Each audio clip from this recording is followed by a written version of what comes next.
AKR Corporindo Tbk.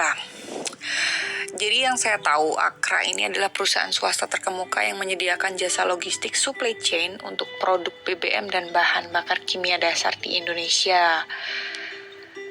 Ada hulu, ada hilir, dan saat ini Akra sedang membangun kompetensi inti untuk memasuki bisnis retail, energi, dan mendistribusikan BBM subsidi, dan masuk juga ke utilitas recurring income dengan mengembangkan kawasan industri GPay.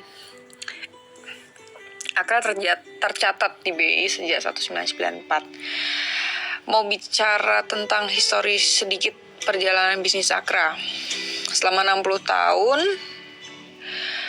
sepertinya founder menyadari bahwa produk yang dihandle ini sifatnya harus dibeli dalam jumlah besar dan mudah terbakar, sehingga diperlukan logistis khusus untuk menangani ini. Kemudian produk yang mudah menguap juga dan bisa terjadi kebocoran, sehingga pengelolaan risiko dari sejak pembelian hingga ke tangan konsumen diperlukan untuk memiliki infrastruktur logistik secara independen. Nah, pada akhirnya membawa AKR menjadi bergerak di bidang sektor energi dan bahan baku industri, logistik pihak ketiga, terus ada sewa tangki penyimpanan, fuel untuk transportasi untuk kapal mereka sendiri, truk, tangki, dan penanganan pelabuhan, serta recurring income dari kawasan industri. Sehingga perusahaan ini mengklaim bahwa mereka unik dan punya bisnis yang lengkap dan terdiversifikasi. Nah, saya akan jelaskan sedikit tentang bisnis Akra yang dibagi menjadi 4 segmen. Yang pertama, perdagangan dan distribusi. Nah, perdagangan dan distribusi merupakan pilar utama bagi AKR dan berfokus pada 2 produk utama, yaitu bahan bakar minyak dan bahan kimia dasar. Kemudian, Akra mendistribusikan BBM industri, terutama untuk pelanggan komersial, industri pertambangan, pembangkit listrik, bunker dengan fasilitas terminal tangki di beberapa lokasi di Indonesia, dengan kapasitas tangki yang semakin tahun semakin meningkat, yaitu lebih dari 800.000 kiloliter. Kemudian Akra juga mendistribusikan BBM retail bersubsidi melalui stasiun pengisian bahan bakar kendaraan bermotor dan stasiun pengisian bahan bakar nelayan. Dengan total saat ini AKR ini punya stasiun pengisian sebanyak 137 outlet yang tersebar di berbagai wilayah di Indonesia, di Sumatera, Jawa, Bali, dan Kalimantan. Dan 10 diantaranya ditujukan untuk BBM satu harga. Kemudian, bicara tentang pemasaran bahan bakar minyak di Indonesia, sekarang udah nggak hanya Pertamina ya. Tetapi sejak tahun 2005, perusahaan minyak swasta telah membuka retail SPBU mereka di Indonesia. Selain Pertamina, ada juga Vivo, punya 2 outlet di Indonesia, ada Shell, Total, dan BP, British Petroleum. Nah, saya juga nemuin sih ada beberapa berita juga pada saat BP patungan atau joint venture dengan PT AKR gitu, yang dimulai pada awal-awal 2019, ada beritanya banyak di internet. Kemudian dari berita tersebut, BP melakukan joint venture dengan PT AKR Corporindo, membuka retail SPBU pertama mereka di Jakarta Pusat. Nggak tahu ya, mungkin kalau BP ini dia tidak bisa mendirikan sendiri, mungkin karena terpentok oleh regulasi dari BPH Migas pada waktu itu, sehingga mungkin BP menggait PT AKR untuk membuka retail SPBU. Nah, hal ini juga diperoleh karena AKR itu menggunakan sistem IT gitu kan. Dia menjual istilahnya AKR ini mungkin punya kelebihan di kesiapan sistem IT, kemudian kekuatan infralogistik, dan yang membuat menarik untuk pemain global seperti BP untuk mengembangkan pasar BBM retail di Indonesia dan mau melakukan joint venture itu tadi pada Februari 2019. Dan hingga pada saat ini BP AKR sudah punya 16 outlet di Indonesia. Yang didesain di dalamnya itu dia juga menyewakan untuk beberapa tenan gerai makanan, minuman, dan tos serba lainnya. Nah, selanjutnya, bisnis bahan kimia dasar. AKR merupakan distributor utama dan resmi Asahimas Chemical dan bahan kimia dasar seperti kloroalkali, solvents, dan bahan kimia organik dan non-organik sejak awal mula pendiriannya tahun 60-an. Serta distributor pelumas untuk sektor industri, kelautan, pertambangan dengan merek Castrol. Baru tahu juga nih Castrol punyanya si AKR. Segmen bisnis AKR yang kedua, jasa logistik. Nah, segmen jasa logistik ini menawarkan infrastruktur logistik berupa gudang, tangki penyimpanan, kapal, hingga truk pengangkut dan menyediakan pelayanan pengelolaan kargo curah yang efektif dan terpercaya di pelabuhan utama di Indonesia. Segmen yang ketiga, pabrikan, dilakukan entitas anak perusahaan dari PT AKR yaitu PT Arjuna Utama Kimia atau Aroki di Surabaya, Jawa Timur dengan memasok bahan perekat ke berbagai perusahaan di industri kayu, lem kayu nih kayaknya, dan kertas di Indonesia. Kemudian yang terakhir segmen bisnis PT AKR yaitu kawasan industri dan utilitas. Nah, ini yang lagi menggema lah untuk PT AKR gitu, yang jadi jargon ini AKR yaitu segmen kawasan industri dan pelabuhan merupakan strategi ekspansi di mana AKR sedang mengembangkan Java Integrated Industrial and Port Estate JIP yang terletak di Gresik, Jawa Timur, seluas 3.000 hektar yang bertujuan menyediakan kebutuhan logistik dan solusi energi untuk pelanggan industri. JIP ini sendiri memiliki pelabuhan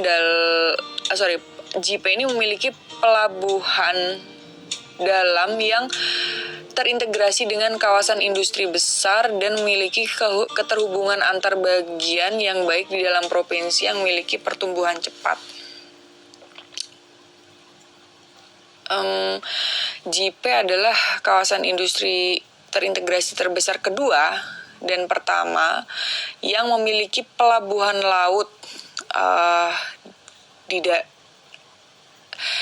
Jadi JIP adalah kawasan industri terintegrasi terbesar kedua dan pertama yang memiliki pelabuhan laut dalam.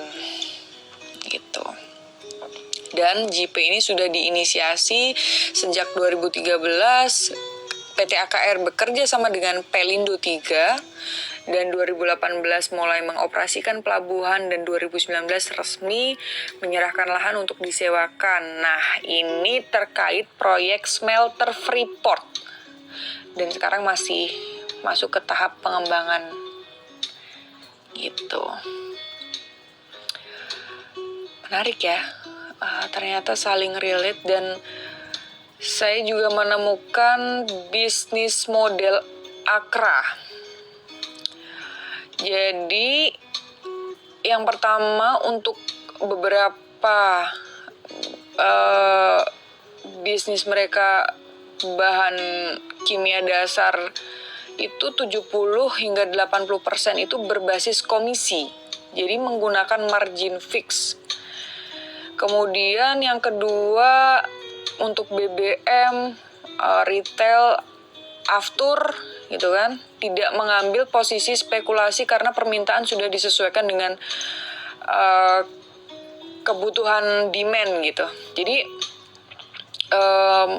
tidak mengambil posisi spekulasi ini maksudnya jadi si AKR ini menekankan bahwa AKR ini bukan perusahaan minyak tetapi perusahaan supply chain di mana sebagai contoh AKR tidak akan terpengaruh oleh naik turunnya harga komoditas atau harga minyak dunia karena dia menggunakan margin fix itu tadi, contoh dalam bentuk rupiah per liter, sehingga dia tidak main harga. Nah, pada dasarnya bisnis yang dilakukan oleh AKR ini berbasis volume. Jadi pertumbuhannya bergantung pada volume, dan ketika harga minyak naik atau turun, selama volumenya terus bertambah, maka perusahaan tersebut akan masih stabil gitu dan akan tetap tumbuh. Begitu. Untuk proyeksi bisnis AKR Korporindo, saya baca juga di berita, salah satunya AKR ini menargetkan mau membuat 350 outlet, yang saat ini kan masih 150-an outlet dalam waktu 10 tahun ke depan. Kemudian, terkait prospek mobil listrik, hubungannya apa dengan bisnis AKR ini? Jadi, BP dan AKR ini sudah memikirkan atau sudah mendesain stasiun pengisiannya ini dengan konsep stasiun pengisian dengan konsep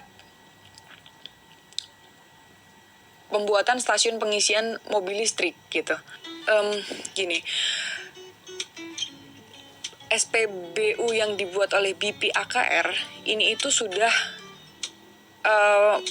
sangat kompleks, dan dia sudah memikirkan terkait stasiun pengisian untuk baterai atau mobil listrik itu. Nah, kedepannya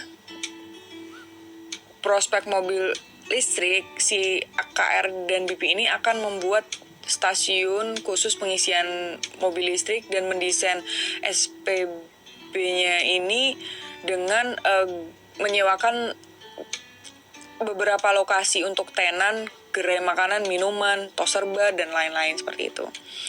Kemudian prospek bisnis AKR Korporindo ini yang digedong-gedongkan adalah terkait kawasan industri yang tadi, JP. Kemudian tahun 2019 juga AKR sudah melakukan joint venture dengan Petronas untuk bahan dasar kimia. Sekilas melihat kinerja keuangan AKRA tahun 2020, di kuartal ketiga tahun 2020 penghasilannya positif, bertambah dibandingkan kuartal kedua.